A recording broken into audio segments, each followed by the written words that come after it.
was one of the Hmar folk heroes. His parents were Lalruong and Phûlpui. Right from his childhood, Lalruong was an exceptionally clever boy who could outwit even his father on many occasions. From his childhood, he learned all the tricks of magic from Vanrit, one of the indigenous gods of Hmar in pre-Christian era. Therefore, Lalruong soon became the most famous magician in the land of his birth and even beyond. He always kept his magic tube on his body, which always stood him in good stead wherever difficult situations he might be trapped in. Lalruong was believed to have lived or spent his heyday mostly in and around Ruonglevaisuo and Vangai ranges. In the local parlance, Barak River was called Tuirung. Tui means water or river, and Rung means Lalruong, so it was called Tuirung, meaning Lalruong's river. Many of Lalruong's exploits, like his hidden spring, footprints of his mithuns, his carved flat rock for feeding his pigs, his rocky bed, rocky windshield, etc., can still be found within the surroundings of the present Ngampabung village. Lalruong's unfinished stone and the particular place along Barak River where he burned a fork can also still be found today at Ruonglevaisuo and its surroundings. Believe it or not, no fork can be seen at this particular place even in the thick of winter. One particular place on the bank of Barak where Lalruong and Doi Kungpu had a show of their magical skills and how Doi Kungpu was outwitted by Lalruong can also still be seen today. One of such memorable exploits of Lalruong is his shooting rock between Patpuihmun and Phûlpui village. Hmars and their kindred tribes like Boms and Ranglongs tend to believe that Lalruong might perhaps be a real historical personality.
According to Hmar oral traditions, there were once 7 brothers, popularly known as Parul Pasari.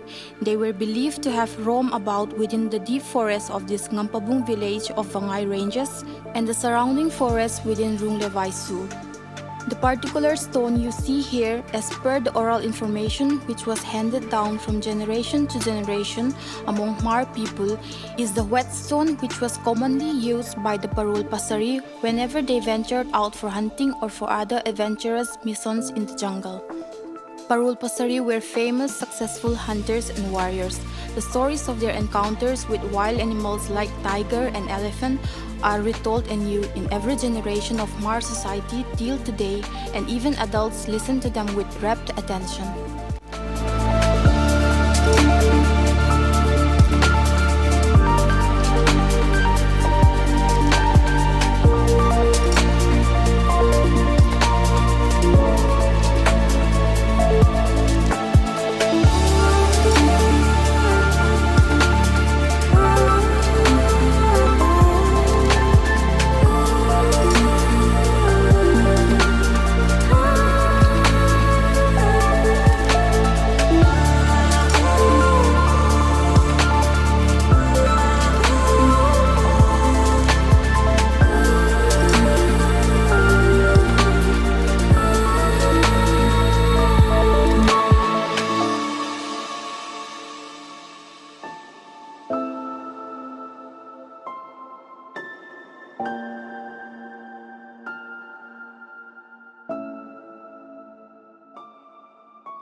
high mountain where this Sikpuilung was erected was about 1 kilometer from the present Phulpui village. This place was also called Korotlang. It was once a village of about 20 households. Broken pottery and trivets made out of solid rocks were discovered here and there in this place, and this proved beyond doubt that Hmar forefathers once lived here for 10 years during 1850 to 1860. In the past, intra or intertribal war was very common, and as this mountain range served as a defensive place against any possible aggressors, it was therefore called Ralingbuk. Succeeding his father Darnelal, who died at Kanpui village, Rova Amo and his followers came to settle first at Sumsang in 1888, Maulin in 1901, Daider in 1902, one after another, and finally came at Ralingbuk in 1902. The land was so fertile and the people became so prosperous that they celebrated the Phulpui festival in 1904 during the chiefship of Rova Amo. These Phulpuilungs and their surrounding stone structures are the living testimony of the great feast. Rova and some of his close relatives later on left Ralingbuk and further moved on and made permanent settlement at Patpuihmun Vangai in 1906. After Rova's departure, Ralingbuk continued to flourish with about 20 odd households for another 12 years. In 1917, the people decided to move down to the present Phulpui village, a hillock which was profusely endowed with thick wild grass called phul. So the new village came to be called Phulpui with its first chief, Lalruong Amo, a close relative of Rova Amo. However obscure and humble the village might be, Hmar Phûlpui, well known for his awe-inspiring 80 hymns, and Reverend Dr. Rochunga Pudaite, former President Bibles for the World USA, whose fame is known in all corners of the world, were born and brought up in this village. Thus, Phulpui in the present Vangai range is known to the outside world for other monuments like Hmur's Prayer Cave and the Sikpuilung at Ralingbuk.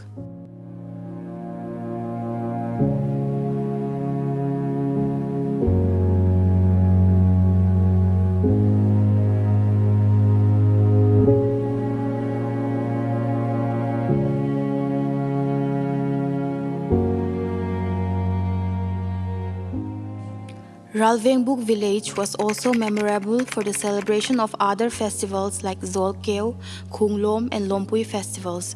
Whenever Hmar celebrated these kinds of festivals, they used to erect a stone post at a certain place to signify that they once had a great feast at that particular place.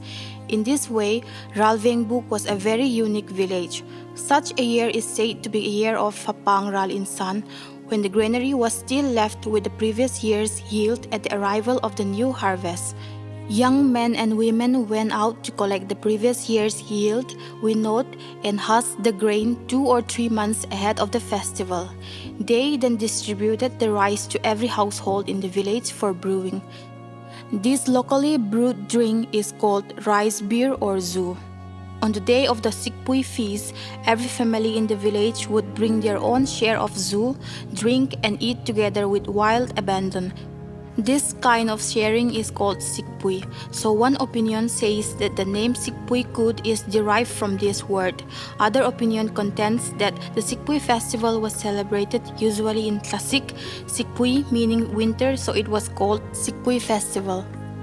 The all-embracing mood of the festival where everyone, rich or poor, young or old, could take part without any social inhibition is another distinctive feature of the Phulpui feast.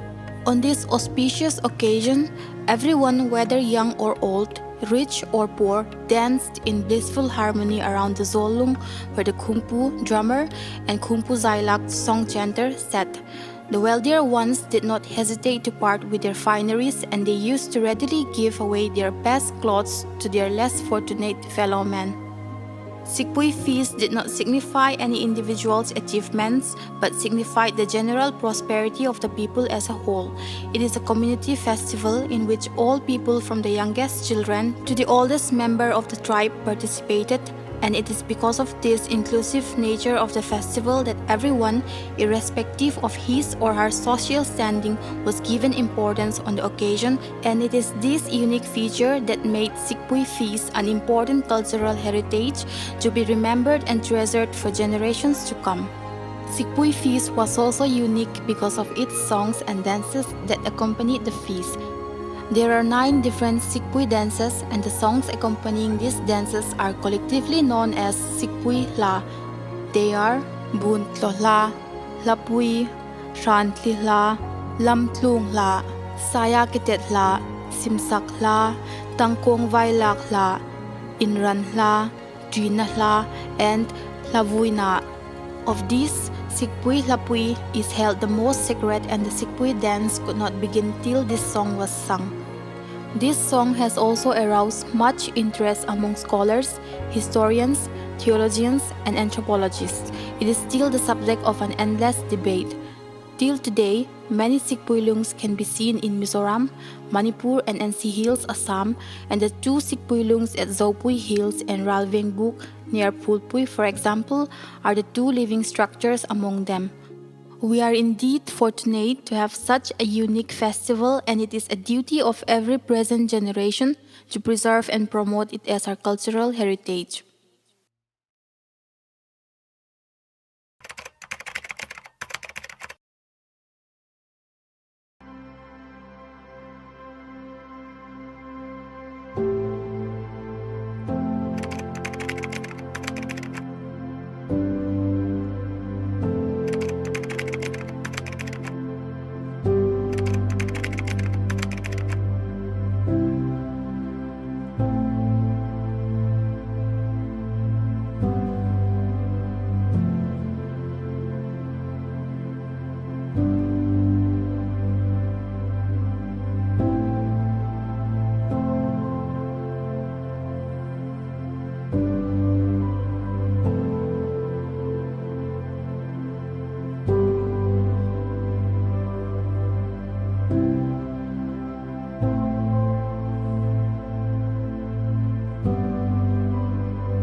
According to Hmar's traditional beliefs and practices, there are two types of death, namely Sarti, a natural death, and Vangai, natural death. Those who died of accident by falling from a tree or by drowning, murder, suicide, and death caused by wild animals are called Sarti. The spirit of persons who died of Sarti had unavoidably passed through this pond, which is called Sartuinek, meaning water being drunk by the spirit of Sarti. Hence, this pond is called Sartuinek, and the village nearby bears the name Sartuinek till today. After this, every spirit of the dead passed through Phulpui near Kholek in Mizoram for its onward journey towards Mithuns, world of the dead.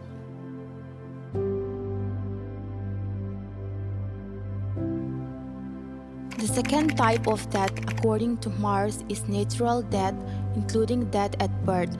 According to Hmar's pre-Christian belief, all the spirits of those persons who died of natural death had to pass through this pond near Sartuinek to drink the water in this pond. After this, the spirit again passed through Phulpui near Kholek in Mizoram for its onward journey to Mithuns, world of the dead. In the past, before Hmar's became Christian, only the spirits of Thangsus were entitled direct entry into Pherzawl, which is something like paradise.